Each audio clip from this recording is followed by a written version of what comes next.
Hello everyone, and thanks for joining me for another episode of Minecraft with Fwipp. Today I'm going to show off quite a few builds that I've been making. Here on the RedCross server, I've been given the Constructor rank because this place is a role-playing server that's in beta, so, I'm helping build the actual universe where people are going to be. So this here is my inn. Yes, from the outside, it's got the reinforcing beams and stuff. It doesn't quite look as other medieval inns do, I'm aware of that. Just because if you Google what a medieval inn would look like, they're all, made out of white wool. I don't want all inns to be the same, so, well, I use jungle wood. It's a bit weird, but bear with me. Let's head inside. I like how the wood relationship works.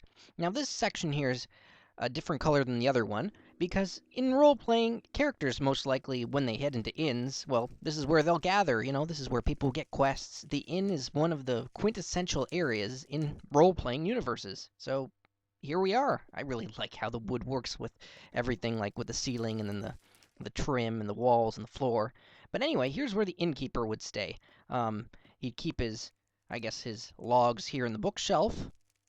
Down in the cellar is where he'd store the items for the people who stay here, as well as perhaps the food, because up here and to the right, we have a formal dining room, really. I mean, you want some cake? There's not that many foods that you can really give to people in this game.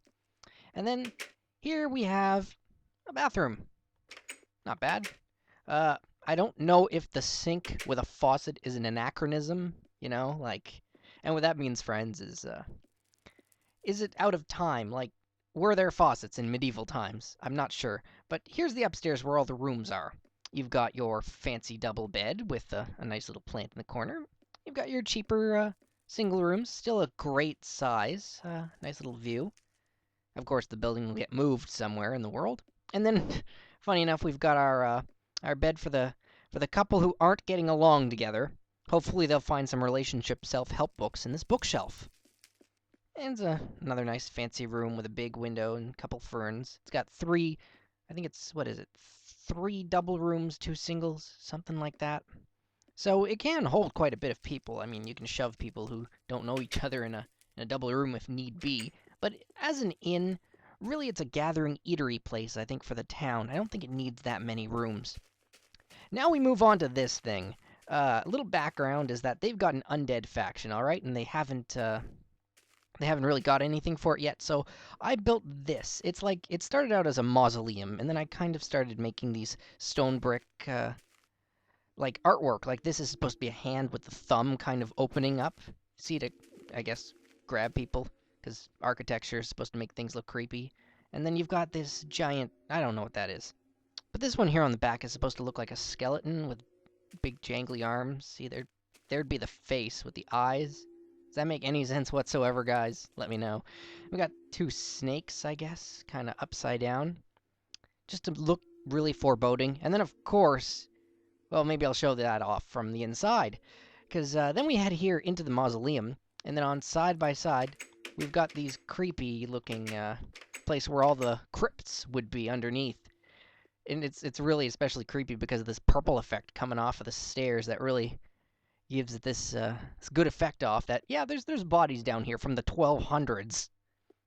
To do this, I actually put ender chests under the stairs just to get the particles without, like, the portal noise. I love that. Anyway, the whole look of this room at night is awesome, like, the way that the building came out, especially the interior. There's my friend Shadow. He's extremely helpful. Me and him and Bran are really the ones that play here right now, trying to set up the world. Up here, of course, is where you can really tell that this mausoleum's been converted into a watchtower, because now it's got the flaming signal lights and the giant gold bell, which is ridiculously big. Like, it takes the entire top half of the tower to contain it.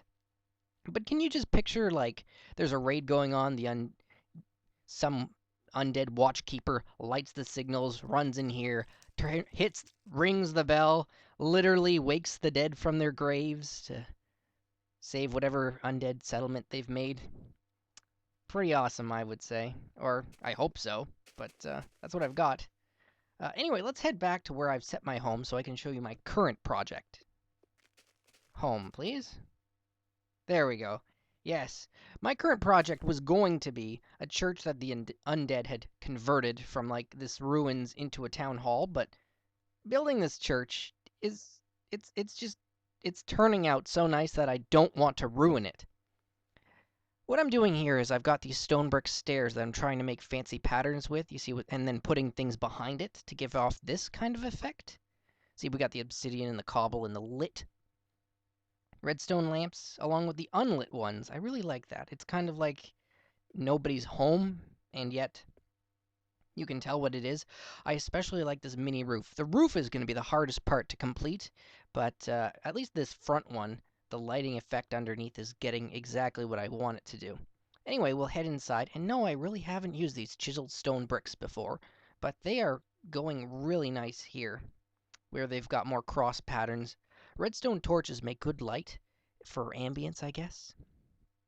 Here we've got all the pews, and I'll show you what the windows look like from the outside, but just kind of get a good idea here that I'm trying to make it as realistic to maybe a real life church that I can picture in my head, where they've got this weird gold thingy, and then the giant pipe organ over here, and then the place for the choir here, and then maybe down under I'll put some places for them to change into their robes. Got our redstone lamp lightings, and a way out the back. That's one way, sure, but it's gonna work out. Still have to do some details on the back. Here's what the windows look like from the outside. I really like the obsidian as an inside the window kind of thing. Haha, yep, Preacher Mr. Shadow. Awesome. And again on the sides we've got our spiral staircases made out of cobblestone half slabs. They work really well. You only need a 3x3 square, and then you've got a staircase that'll take you all the way up, and then you can put iron bars in the middle and it won't attach itself to the rest of the blocks. So you can kind of have these chain lanterns going on. Still need to, put in a roof. That's the tricky part. But up here we've got our balcony, where I've got a railing all the way along, so you can actually come sit up here if you want. I'm making it as authentic to an actual church, I guess. But again, is it medieval enough? That is a good question, and a question that I'm going to leave you folks with, because if it needs any changes, I'll put them in. But right now, that's what I've got going on. This is probably one of the bigger things I've ever made. And you know what? Building with purpose is just great, I mean, you might think it a bit of a handicap that everything on this server has to be medieval and has to have reasons.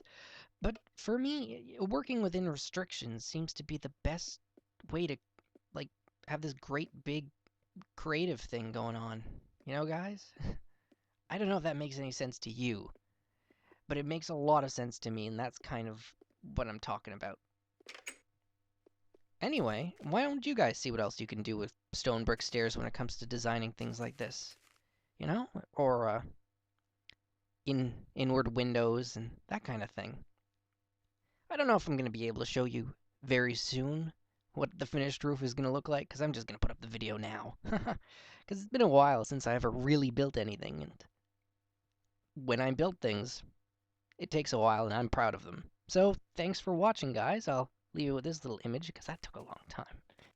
And it may be some time later, but I've finally created the top of this church. Yeah, I googled medieval churches, and it turns out that a lot of them, the rooftops are square, so I've kind of got this nice thing going on with a stone brick with little blocks on top, and this one, funny enough, has roof access, because I always like my buildings to be totally accessible, really, from the inside. That little dome looks like this, which is great. I don't think many people are going to need to be on the top of my church for whatever reason, so that's perfect.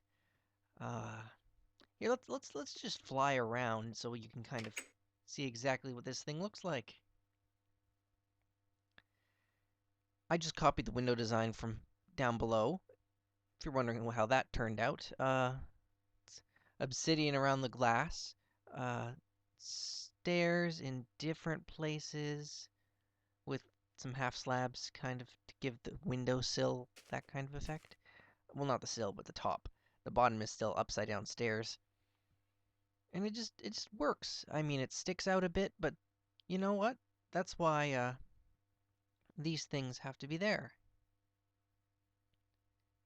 Other than that, You know, a little window for lighting. It, I am really happy with this. I made this all in a single day, and this is probably not only the best church I've ever made, but the best thing that's ever been made in one time. No, I didn't really burn this thing.